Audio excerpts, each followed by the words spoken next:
Jutsu Kaisen के नए season 3 के एपिसोड नंबर 2 को। तो चलिए जानते हैं आगे की कहानी को बिना किसी देरी के। अब तक हमने देखा कि यूता यूजी के सीने में तलवार घुसा के उसे मार देता है और यूजी के अंदर बैठे सुकुना को भी हम देखते हैं। वहीं दूसरी तरफ नाओया अपनी सुपर स्पीड से चोजो की धुलाई कर रहा था। चोजो को उसकी टेक्निक ही समझ नहीं आ रही थी, पर इतनी मार खाने के बाद भी वो वापस खड़ा हो जाता है। नाओया कहता है कि तुम कितने अड़ियल हो, आखिर तुम हो क्या? तो चोजो बोलता है कि मैं 10 लोगों का बड़ा भाई हूँ। चोजो अब फ्लोइंग रेड स्केल नाम की टेक्निक इस्तेमाल करता है, जिससे वो अपनी आंखों को स्ट्रॉन्ग कर सकता है और नाओया की सुपर स्पीड को देख सकता है। नाओया फिर से उस पर अटैक करने जाता है और इस बार चोजो ने उसे पकड़ ही लिया था, पर नाओया उसके पेट में चाकू मार देता है, जिससे चोजो का खून निकलने लगता है। नाओया कहता है कि तुम बहुत अड़ियल हो, तो मुझे हथियार इस्तेमाल करना पड़ा। तुम ब्लड मैनिपुलेशन इस्तेमाल कर सकते हो ना, तो अपने बहते हुए खून को भी आराम से रोक ही लोगे। पर देखते हैं कि इस हालत में तुम कब तक लड़ पाओगे। वैसे मैंने चाकू इस्तेमाल किया, ये बात किसी को बताना मत। जो सॉर्सरर्स हथियार लेके घूमते हैं वो मुझे भी बिल्कुल पसंद नहीं है। मेरे बड़े भाई भी ऐसे ही बेशर्मों की तरह घूमते रहते हैं और इनकी हिम्मत देखो कि ये तोजी को गालियाँ देते थे। चोजो पूछता है कि तुम अपने भाइयों से नफरत करते हो क्या? नाओया कहता है कि हाँ बिल्कुल, बड़ा भाई जो छोटे भाई से भी कमजोर हो उसे तो डूब के मर जाना चाहिए। चोजो बोलता है कि हो सकता है कि उन बड़े भाइयों की वजह से ही आज तुम इतने पावरफुल हो। एक बड़ा भाई अपने छोटे भाइयों के लिए रोल मॉडल होता है। अगर वो किसी गलत रास्ते पे जाता है तो वो छोटे भाइयों को उस पे जाने से रोकता है। अगर वो किसी सही रास्ते पे जाता है तो छोटे भाई उसे फॉलो करते हैं। हो सकता है तुम इतने स्ट्रॉन्ग इसीलिए हो क्योंकि तुम्हारे बड़े भाई कमजोर हैं। तुम पूछते हो कि मैं इतना अड़ियल क्यों हूँ? क्योंकि मेरा कोई रोल मॉडल नहीं है। नाओया की नजर नीचे जाती है कि चोजो का खून तो सब जगह फैल गया था। चोजो आगे कहता है कि भले ही मैं कितनी भी गलतियां करूं, मुझे अपने भाइयों से आगे रहना पड़ता है, इसीलिए मैं इतना स्ट्रॉन्ग हूँ। तभी यहाँ पर खून की बाढ़ आ जाती है। नाओया को समझ नहीं आता कि इतना खून बहने पर भी चोजो जिंदा कैसे है। उसे पता ही नहीं है कि चोजो एक डेथ पेंटिंग बूम है, जो कि कर्स और इंसान के बीच के हाइब्रिड्स होते हैं और ये अपनी कर्स एनर्जी को ब्लड में बदल सकते हैं। जब तक इनके पास कर्स एनर्जी है ये खून बहने से नहीं मरते। नाओया चोजो के ब्लड से किसी तरह भागता रहता है, लेकिन अचानक ही उसके पैर जमीन से चिपक जाते हैं। जमीन में पड़ा खून ग्लू की तरह उसे चिपका देता है और फिर चोजो उस पे पियर्सिंग ब्लड से अटैक करने लगता है। नाओया के पास भी असल में अपने फादर वाली 24 FPS टेक्निक है, जिसमें वो 1 सेकंड के अंदर 24 मूव्स कर सकता है। लेकिन उसे पता नहीं था कि चोजो के पास सुपरनोवा टेक्निक है, जो उसने 150 सालों की मेहनत से बनाई है। इसमें वो टारगेट पर हर तरफ से अटैक कर सकता है। नाओया भी इसकी चपेट में आ जाता है। चोजो अब नाओया को जान से मारने ही वाला था, पर अचानक ही यूता उसके पीछे से आता है और एक मुक्का मार के उसे सुला देता है। वो अपने साथ यूजी की बॉडी भी लाया था। नाओया को उल्टी होने लगती है क्योंकि चोजो कोई इंसान नहीं है, तो उसका ब्लड नाओया के लिए पॉइजन का काम कर रहा था। यूता बोलता है कि मैं तुम्हें ठीक कर सकता हूँ, मेरी रिवर्स कर्स्ड टेक्निक से मैं दूसरे लोगों को भी हील कर सकता हूँ, लेकिन बदले में तुम्हें खुद हायर अप्स को जाके बताना होगा कि मैंने यूजी को मार दिया है। इसके बाद हम यूजी का एक विजन देखते हैं। जब वो एक छोटा बच्चा था, वो अपने फादर जिन को देखता है। तभी यहाँ यूजी के ग्रैंडपा वासुके आ जाते हैं, जो जिन से कहते हैं कि तुम अपनी लाइफ कैसे भी जियो, लेकिन उस औरत से दूर रहो वरना तुम मारे जाओगे। जिन कहता है कि बच्चे के सामने तो ऐसी बातें मत करो, बच्चों को बहुत कुछ याद रहता है। वासुके कहता है कि मैं जानता हूँ तुम्हें एक बच्चा चाहिए था, लेकिन काओरी की मौत। और तभी यहाँ एक औरत आ जाती है जो पूछती है कि क्या हुआ ससुर जी? ये असल में यूजी की मदर काओरी है और इसके माथे पर भी हम वैसे ही निशान देख सकते हैं जैसे नकली गेतों के माथे पर है। खैर ये सपना यहीं खत्म होता है और यूजी की आंख खुल जाती है और यूता उसके बगल में ही बैठा हुआ था। वो बोलता है कि शुक्र है तुम जिंदा हो। वो आगे बताता है कि कुछ महीनों पहले की बात है, जब गोजो सेंसे मुझसे मिलने आए थे और कहा था कि मैं तुम्हारा ध्यान रखूं, तो मैंने तुमसे लड़ने का बस नाटक किया था। गोजो ने बोला था कि अगर कल को मुझे कुछ हो गया तो यूता तुम फर्स्ट और सेकंड ईयर्स का ख्याल रखना, बाकी तो हकारी खुद को संभाल सकता है। यूता बोलता है कि आप गोजो सेंसे हो, आपको क्या ही होगा।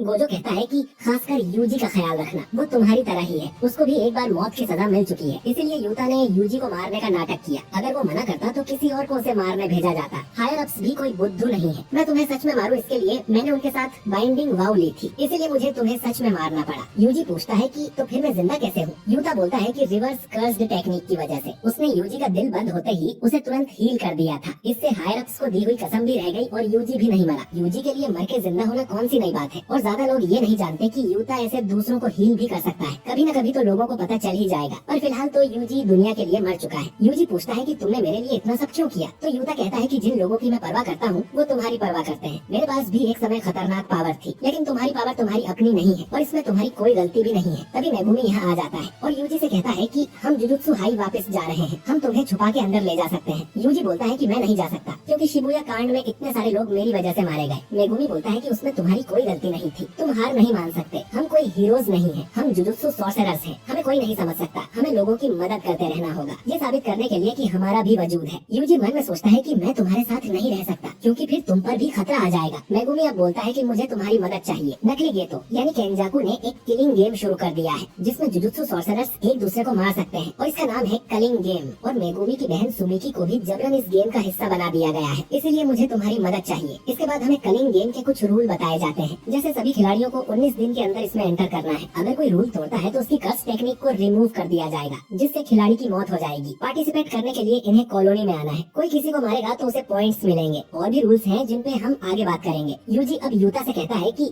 सुकुना मेगुमी के लिए कुछ तो प्लानिंग कर रहा है। शिबुया में मुझे सुकुना की कई सारी फिंगर्स खिला दी गई थी, जिससे सुकुना ने मेरी बॉडी पर कंट्रोल ले लिया था। अब मेरे अंदर सुकुना की 15 फिंगर्स हैं। मुझे यकीन है कि अब सुकुना मेरी बॉडी पर कंट्रोल नहीं ले पाएगा, लेकिन अगर मैं कभी सुकुना बन जाऊं तो तुरंत ही मुझे मार देना। यूता कहता है कि ठीक है। यूजी अब मेगुमी से पूछता है कि अब हमें क्या करना है। मेगुमी बोलता है कि सबसे पहले तो हमें जुजुत्सु हाई वापस जाके मास्टर टेंजन से मिलना है। उनसे पूछना है कि हम गोजो को फिर से आजाद कैसे कर सकते हैं और केंजाकू आखिर क्या प्लान कर रहा है। कलिंग गेम में वो क्या करने वाला है। इन सवालों के जवाब मास्टर टेंजन ही दे सकते हैं। यूजी पूछता है कि मिस यूकी को ये बात पता है क्या, तो मेगुमी बोलता है कि ये आइडिया यूकी का ही है, वो पहले से जुजुत्सु हाई में छुपी हुई है। यूजी बोलता है कि मास्टर टेंजन के बैरियर को हम पार कैसे करेंगे। उसमें 1000 दरवाजे होते हैं जो घूमते रहते हैं और उनमें से कोई एक ही टॉम ऑफ स्टार कॉरिडोर तक लेके जाता है, जहाँ मास्टर टेंजन रहते हैं। अगर हम सही दरवाजा नहीं चुनेंगे तो टेंजन से भी नहीं मिल पाएंगे। अब यूजी मेगुमी से पूछता है कि नोबारा का क्या हुआ, वो ठीक है कि नहीं। मेगुमी कुछ नहीं बोलता और अपना सिर झुका लेता है, यानी नोबारा अब इस दुनिया में नहीं है, जो सुन यूजी को बहुत बुरा लगता है। तभी चोजो यहाँ आके बोलता है कि उस बैरियर में घुसने का रास्ता मैं बता सकता हूँ। माहितो ने एक बार वहाँ से डेथ पेंटिंग्स और सुकुना की फिंगर चुराई थी, हम भी वही करेंगे। ये लोग अब जुजुत्सु हाई में आ जाते हैं, जहाँ इन्हें माँ की मिलती है, जो कि अब बिल्कुल ही अलग दिख रही थी, क्योंकि शिबुया कांड में जोगो ने उसे जला दिया था। हेवनली रेस्ट्रिक्शन की वजह से उसकी बॉडी तो ठीक हो गई, लेकिन निशान रह गए हैं। यूकी भी यही थी। चोजो अब इन्हें बताता है कि स्टार कॉरिडोर के रास्ते में एक तिजोरी है, जिसमें जुजुत्सु हाई अपने कर्स्ड टूल्स और बाकी ऑब्जेक्ट्स को रखता है। उस तिजोरी में चोजो के 6 भाइयों की डेथ पेंटिंग्स रखी हुई है और अपनी टेक्निक से चोजो उनकी लोकेशन सेंस कर सकता है। माँ की बोलती है कि वो सब ठीक है, पर ये आदमी है कौन। यूजी बोलता है कि अभी के लिए ये समझ लो कि ये मेरा भाई है, जो सुन चोजो को बहुत खुशी होती है। चोजो अब इन्हें सही दरवाजा बताता है, जिससे ये लोग स्टार कॉरिडोर पहुँच जाते हैं। चोजो को यहाँ तिजोरी तक जाने का रास्ता भी दिखाई देता है और वो बोलता है कि मैं अपने भाइयों को जल्द ही यहाँ से आजाद करूंगा। इन लोगों को एक जगह पर खून के निशान भी मिलते हैं। ये वही जगह है जहाँ तोजी ने रिको को गोली मारी थी। यूकी बताती है कि 12 साल पहले यहाँ एक कांड हुआ था और कह सकते हैं कि सारी गड़बड़ी वहीं से शुरू हुई थी। ये सब मेन हॉल में जाते हैं, लेकिन वहाँ रोशनी के अलावा और कुछ नहीं था। यूकी बताती है कि टेंजन की मर्जी होती है तभी वो दूसरों को दिखता है। गोजो सील हो गया तो उसे लगा था कि टेंजन उनसे मिलना चाहेगा। ये लोग अब वापस मुड़ के जाने लगते हैं, पर तभी टेंजन इन्हें आवाज लगाता है कि कैसे हो तुम लोग। जेनिन घराने के बच्चे यानी माकी, मिचिजेन के खून यानी यूता,